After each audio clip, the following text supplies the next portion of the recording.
It may seem incredible, but it is true.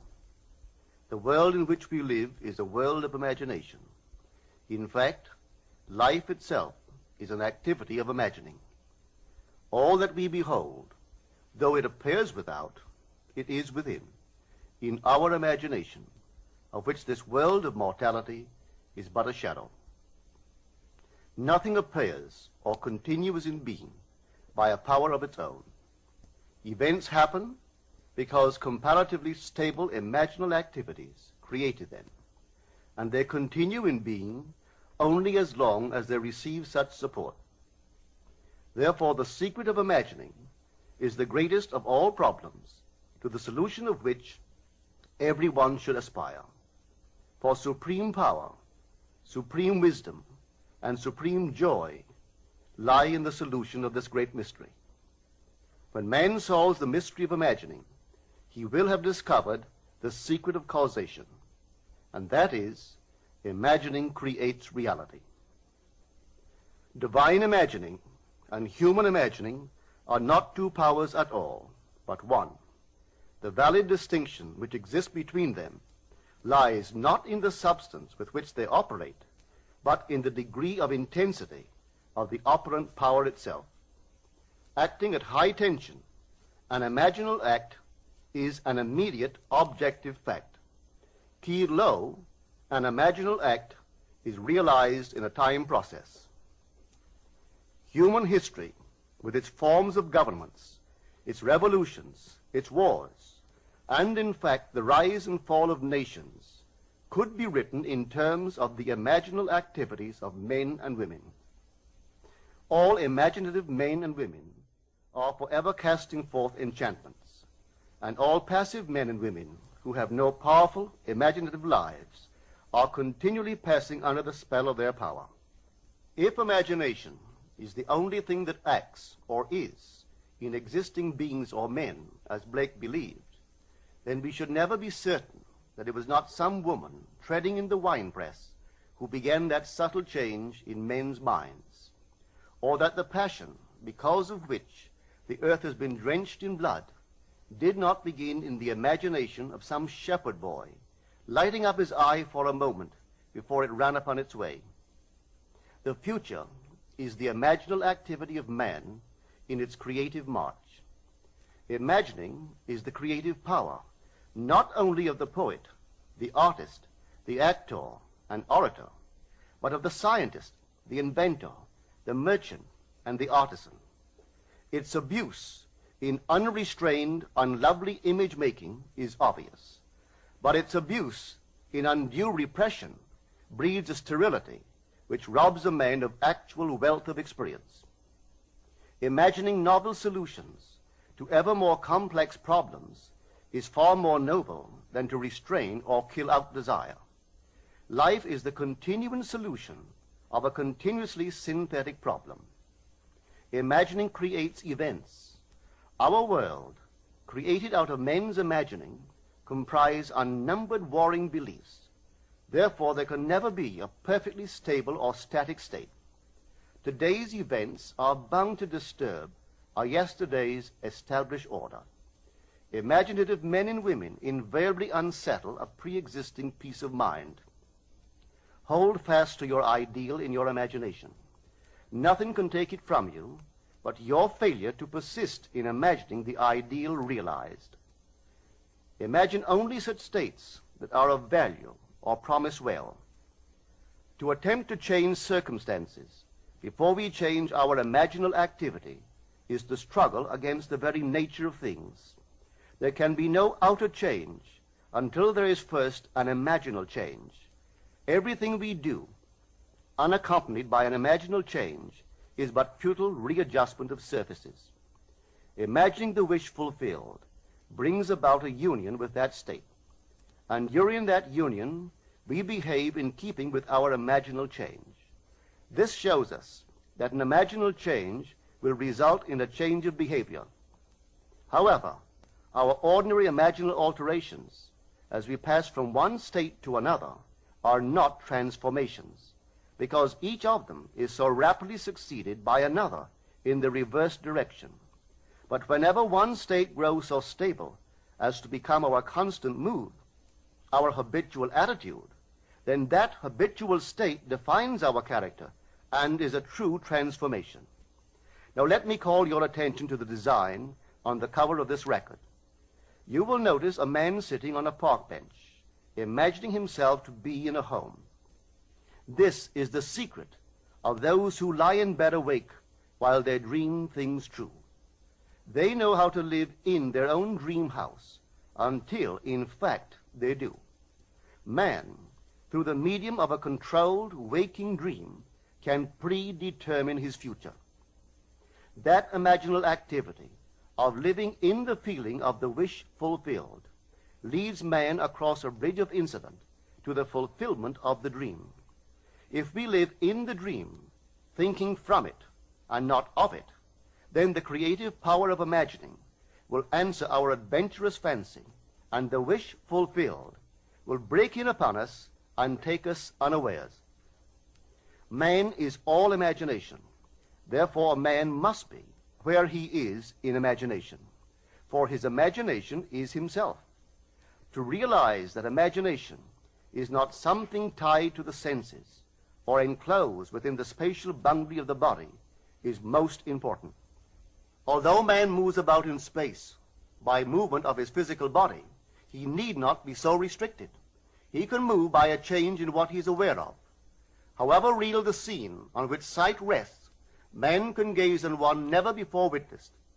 He can always remove the mountain if it upsets his concept of what life ought to be. This ability to mentally move from things as they are to things as they ought to be is one of the most important discoveries that man can make. It reveals man as a center of imagining, with powers of intervention which enable him to alter the course of observed events, moving from success to success through a series of mental transformations of nature, of others, and himself. How does he do it? Self-abandonment. That is the secret. He has to abandon himself mentally to his wish fulfilled, in his love for that state, and in so doing live in the new state and no more in the old state. Now we can commit ourselves to what we do not love. So the secret of self-commission is faith plus love. Faith is believing what is incredible. We commit ourselves to the feeling of the wish fulfilled, in faith that this act of self-commission will become a reality, and it will, because imagining creates reality. Imagination is both conservative and transformative.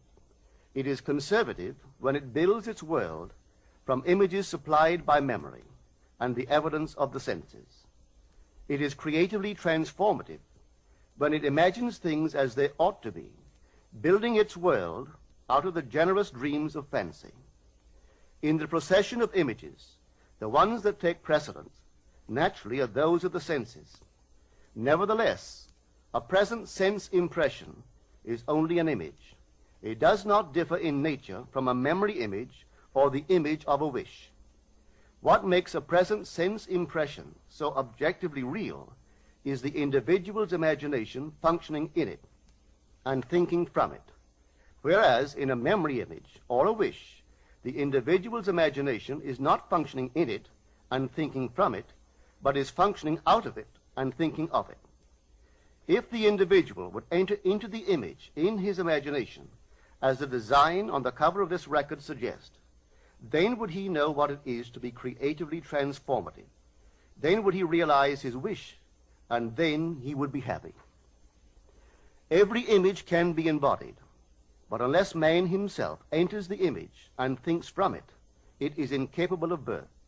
Therefore, it is the height of folly to expect the wish to be realized by the mere passage of time. That which requires imaginative occupancy to produce its effect obviously cannot be effected without such occupancy. We cannot be in one image and not suffer the consequences of not being in another. Imagination is spiritual sensation. Enter the image of the wish fulfilled, then give it sensory vividness and tones of reality by mentally acting as you would act were it a physical fact. Now, this is what I mean by spiritual sensation. Imagine that you are holding a rose in your hand. Smell it. Do you detect the odor of roses? Well, if the rose is not here, why is its fragrance in the air? Through spiritual sensation, that is, through imaginal sight, sound, scent, taste, and touch, man can give to the image sensory vividness. If he does, all things will conspire to aid his harvesting. And on reflection, he will see how subtle were the threads that led to his goal.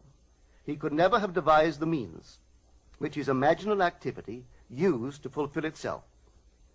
If man longs to escape from his present sense fixation, to transform his present life into a dream of what might well be, he has but to imagine that he is already what he wants to be, and then feel the way he would expect to feel under such circumstances.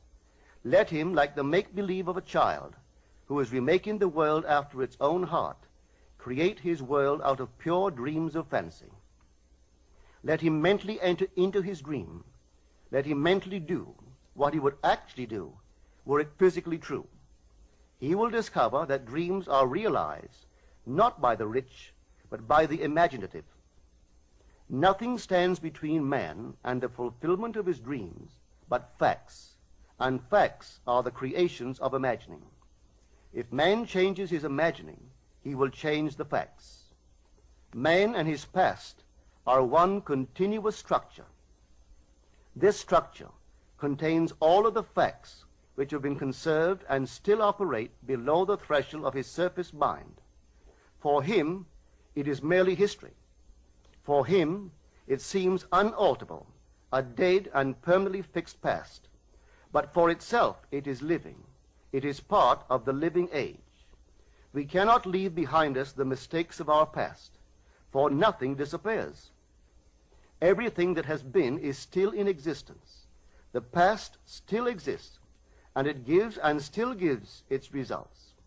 Man must go back in memory, seek for and destroy the causes of evil, however far back they lie. This going into the past and replaying a scene of the past in imagination as it ought to have been played the first time, I call revision. And revision results in repeal. Changing our lives means changing the past. The causes of the present evil are the unrevised scenes of the past. The past and the present form the whole structure of man. It is carrying all of its contents with it. Any alteration of content will result in an alteration in the present and future. Live nobly, so that mind can store a past well worthy of recall. Should you fail to do so, remember, the first act of correction or cure is always revise. If the past is recreated into the present, so will the revised past be recreated into the present. Or else, the promise that though your sins are like scarlet, they shall be as white as snow, is a lie. The question may arise as to how, by representing others to ourselves as better than they really were, or mentally rewriting a letter to make it conform to our wish, or by revising the scene of an accident, the interview with the employer, and so on, could change what seems to be the unalterable facts of the past. But remember my claims for imagining. Imagining creates reality. What it makes, it can unmake. It is not only conservative, building a life from images supplied by memory, it is also creatively transformative, altering a theme already in being. The parable of the unjust steward gives the answer to this question. We can alter our world by means of a certain illegal practice, by means of a falsification of the facts, that is, by means of a certain intentional alteration of that which we have experienced. And all this is done in one's own imagination. This is a form of falsehood which not only is not condemned, but is actually approved in the gospel teaching. By means of such a falsehood, a man destroys the causes of evil and acquires friends, and on the strength of this revision proves, judging by the high praise the unjust steward received from his master, that he is deserving of confidence. Because imagining creates reality, we can carry revision to the extreme and revise a scene that would be otherwise unforgivable. We learn to distinguish between man, who is all imagination, from those states into which he may enter. An unjust steward, looking at another's distress, will represent the other to himself as he ought to be seen. Were he himself in need, he would, like the man on the cover of this record, enter his dream house in his imagination and imagine what he would see and how things would seem and how people would act after these things should be. Then in this state he would fall asleep, feeling the way he would expect to feel under such circumstances. Would that all the Lord's people were unjust stewards, mentally falsifying the facts of life to deliver individuals forevermore. For the imaginal change goes forward until at length the altered pattern is realized on the heights of attainment. Our future is our imaginal activity in its creative march. Imagine better than the best you know.